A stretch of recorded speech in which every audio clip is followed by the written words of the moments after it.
Dipeneji dikalia oleh Abi Ahmad. Satu bola sudah berikan ke pemain Rahmadi. Haji Rahmadi. Angkat berikan satu bola Sabini cepat kali secara. Satu bola Sabini, angkat Sabini. Masih dekat kembali bagi pemain-pemain dan juga Pedro.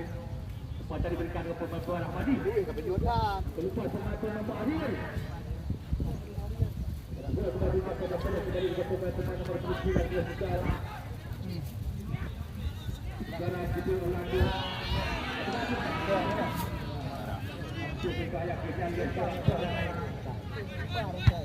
Satu bola masih sesuatu kembali pada nomor 8 masih.